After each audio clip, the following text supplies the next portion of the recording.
Hello, good afternoon. It's Delia.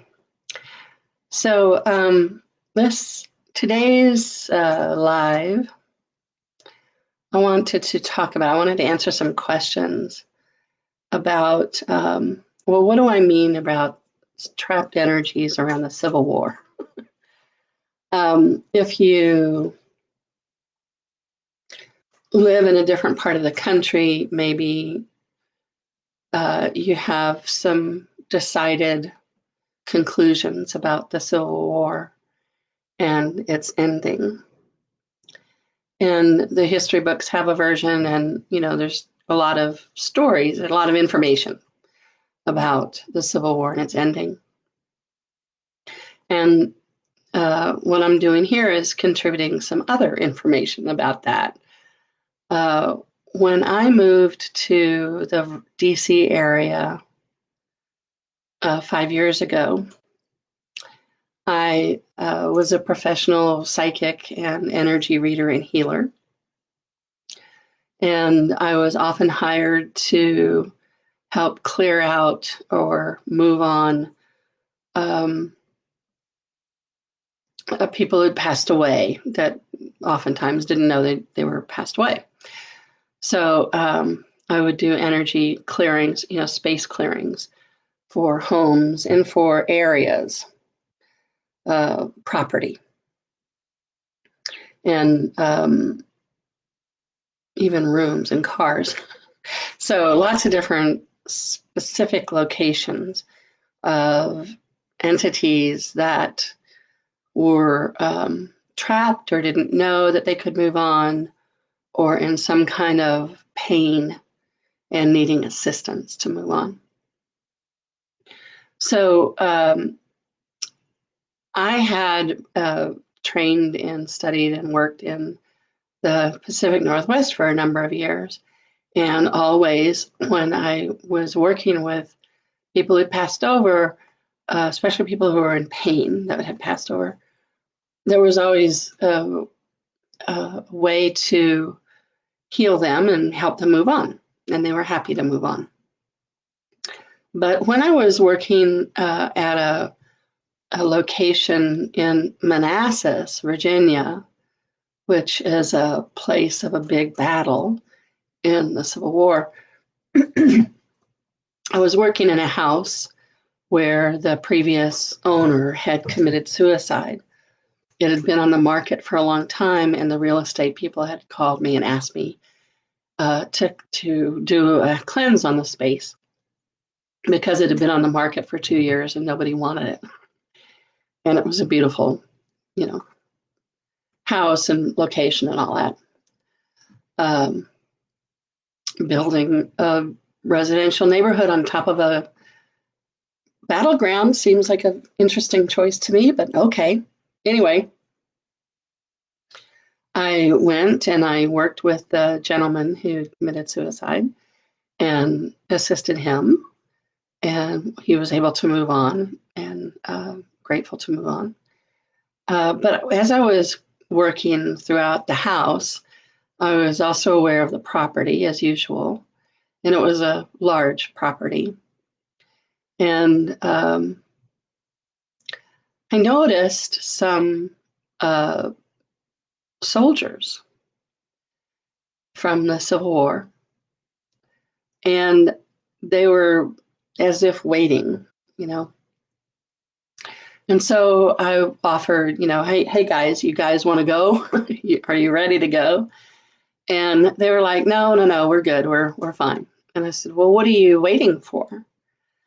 And they said, well, we have to wait to finish this. And I said, well, like finish the war? And they were like, yeah, we gotta finish it. We gotta finish what we started. And I asked about that, and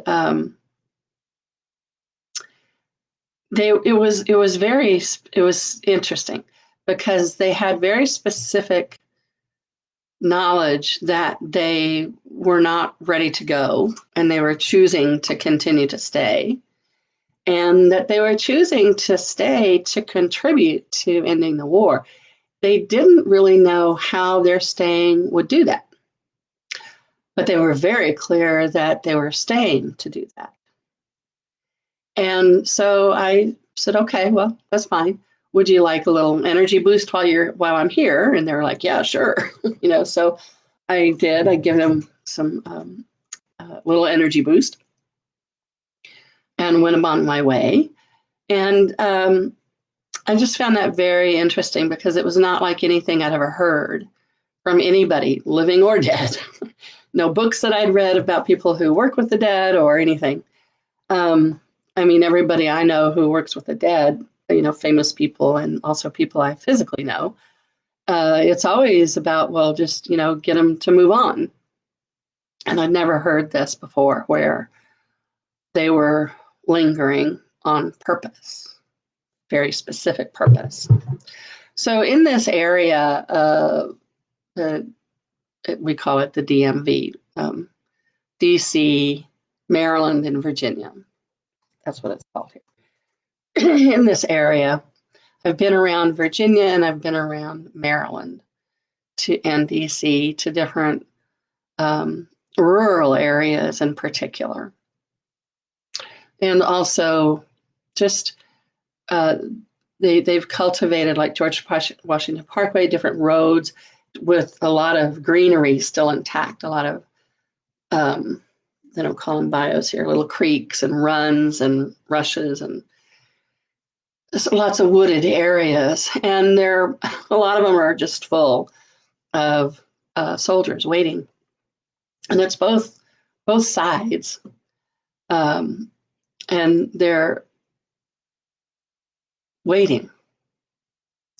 So in all these different areas where I come across them, I will talk to them and ask them if they need any contribution, of what kind, and how could I assist them. And always the answer is we're here to end this. And this was going on 5 years ago when I got here, and 4 years and 3 years, and so it's been going on for some time now. And when I've talked to them about the recent events, they're supportive. They're like, yeah, this is what we're here for. I asked once, I always ask, what do you know what your purpose, what your function kind of is by staying? And one of them said, actually a few of them have said, that part of the reason that they stay is for the discomfort of the living. And I thought that was very interesting. I said, tell me more.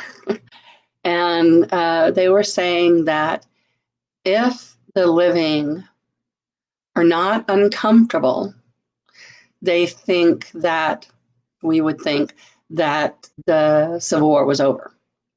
And their point was that the Civil War was not over, that liberation hadn't happened, that equality hadn't happened, and all of the outer events are outer signs of the kind of racism that generated. And it's even beyond racism. I mean, it's a really nasty form of racism. But it's as we've been hearing lately, here in 2020, there's so many ways that colonial mind and oppression and domination and slavery and racism and sexism and owning people, whether it's one race, which is a fiction that was established in the 1600s so that the people with money could dominate over other people. There's only one race, it's the human race. So all of the different methods of oppression, financial, there's lots of structures that have kind of evolved financial struggles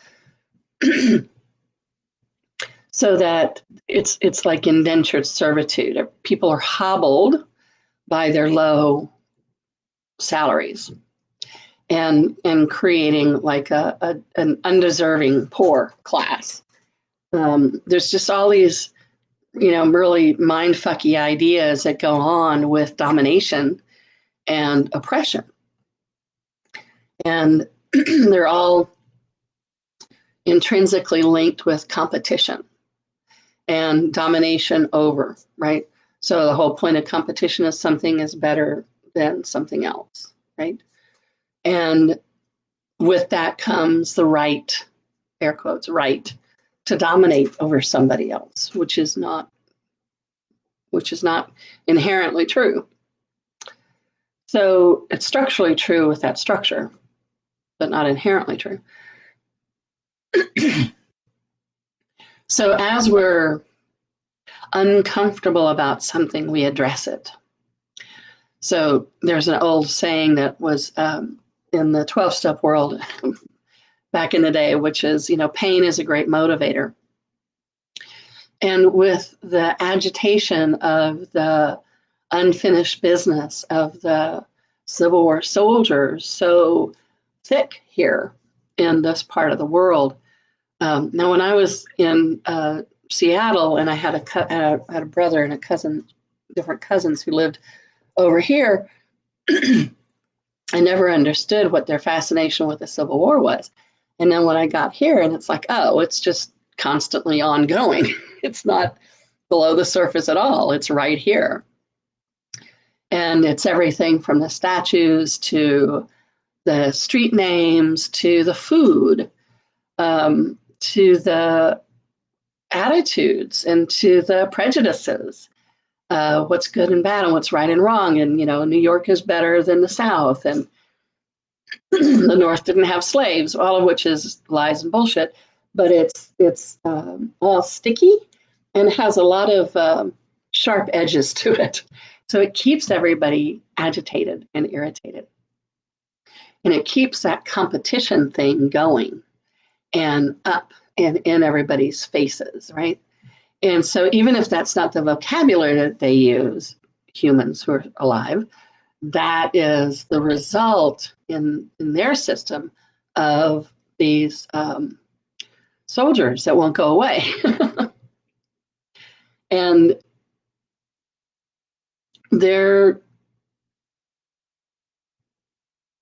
one time it was somebody suggested, well, maybe they're misinformed. But it's very clear that they're not the ones who are misinformed. We are. And so they're actually doing what they set out to do. They have been agitating and irritating the living enough. And the living are,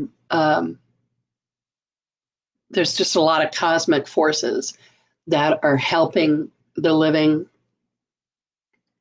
become aware of this very touchy,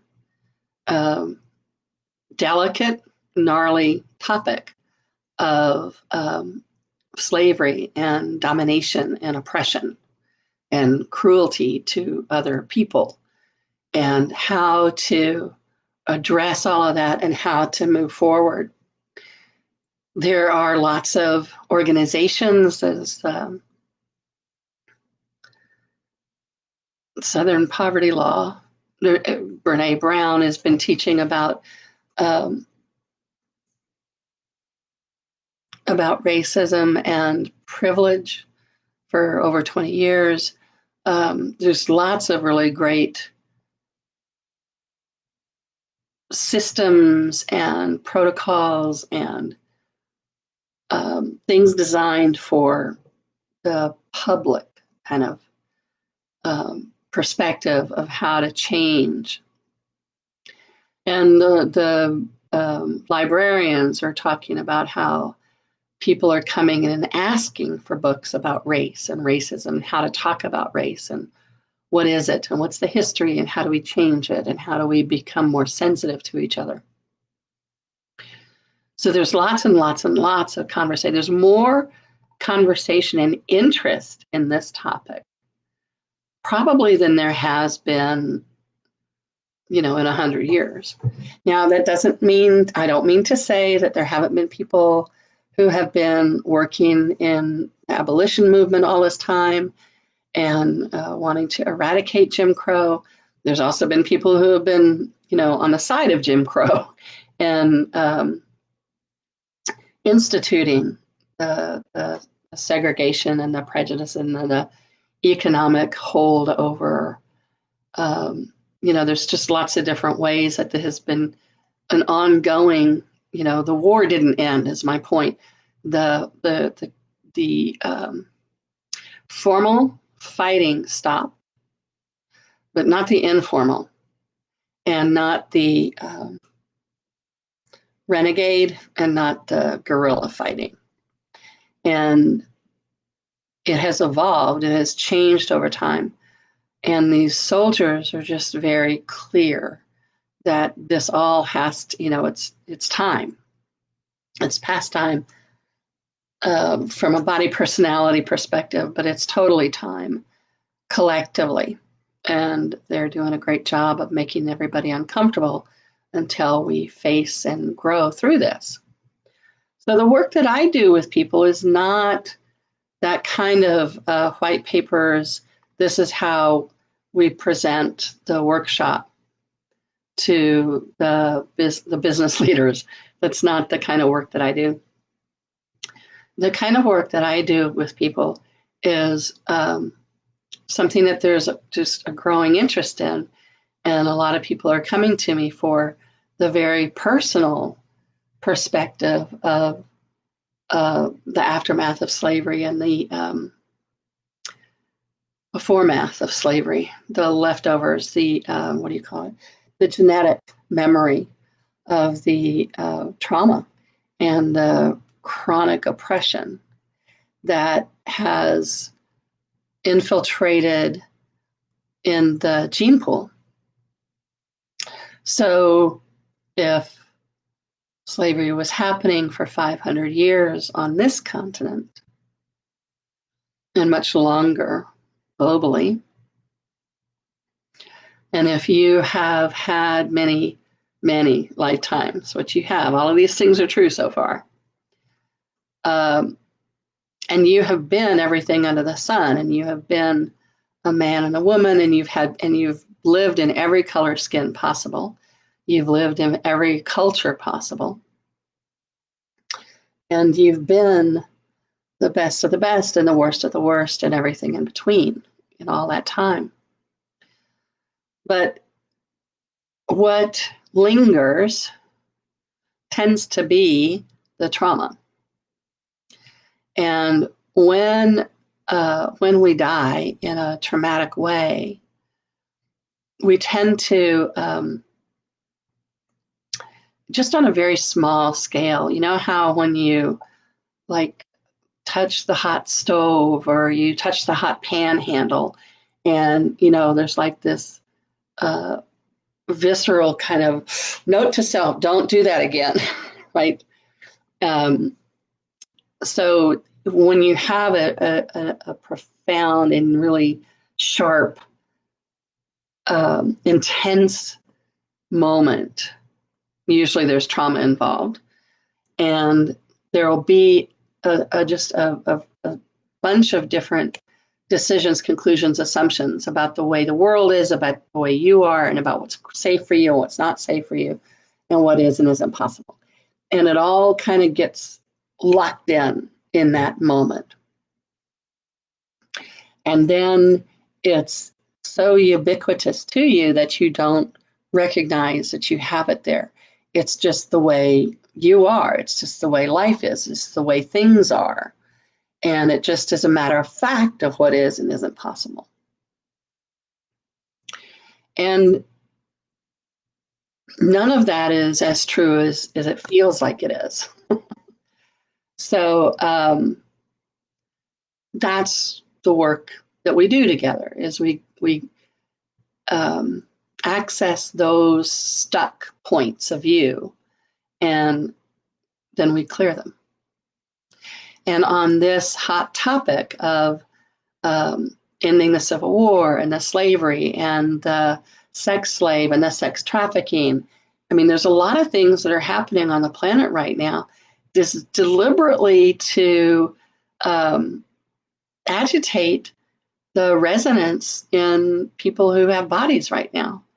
Because it's as we clear things through our bodies, as we clear the stored energies from our bodies, we're also clearing them from the collective consciousness. And we're also making more lusciousness possible for us individually, but also for all of humanity, and therefore saving the planet. So what would it look like if you what would it look like for you if you didn't doubt yourself? You maybe close your eyes, take a couple of nice deep breaths, and just kind of notice the sensations in your body right now. Just be aware of your head, and your neck, your shoulders and down your arms and your torso, your hips and down your legs, to the tips of your toes and the tips of your fingers and the tips of your ears. Just have that nice soft focus for your whole body right now. And just notice how it's feeling.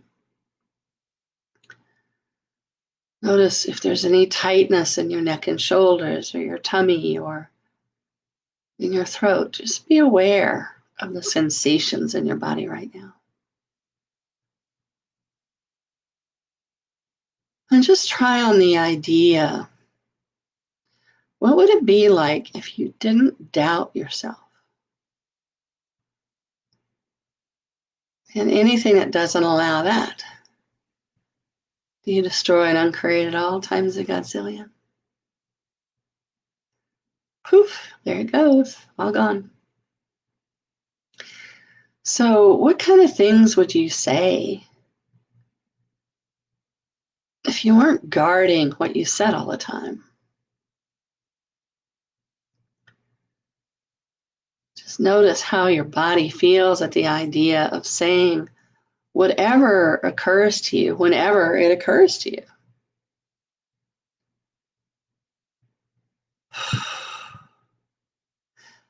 And notice what it feels like to say without even thinking about it, just knowing the right things to say at any moment.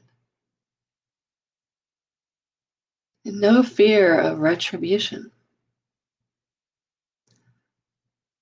There you go. Notice how that feels. Notice how expansive that is when you just imagine fewer limits to you. Yeah. Perfect. So what if the discomfort that you're experiencing lately, what if it's not just the COVID? What if it's not just the staying at home? What if it's not just the obvious stuff that's on the news every night? What if what's happening for you is actually has a bigger and deeper meaning about liberation, about freedom from domination and oppression? Yeah, take a nice deep breath. And just feel what it feels like to relax into being able to trust you. Whew. Nice. Yeah. Yeah. So as you go through your day, what if you just start to be more aware of your body?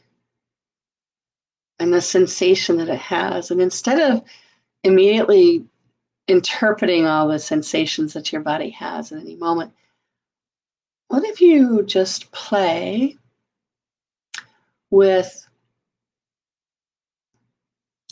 validating whatever your body has to say? If your body feels constricted and restricted and shallow breathing and upset tummy or digestion problems, what if instead of wondering what's wrong with you, what if you experiment with wondering what's right about this? What's right about you? What's right about the discomfort that your body's having right now? And anything that doesn't allow you to explore what's right about you, let's destroy and uncreate all that times a godzillion. Destroy, destory, disintegrate, and erase. Destroy, destory, disintegrate, and erase. Destroy, destory, disintegrate, and erase. Good body. Good body. All right, so next time we'll talk some more about communicating with your body. So see how this sits with you, and please, I'd love to hear what you notice as you start to practice the idea of what's right about this, and see what unfolds for you. All right? Thanks for being here.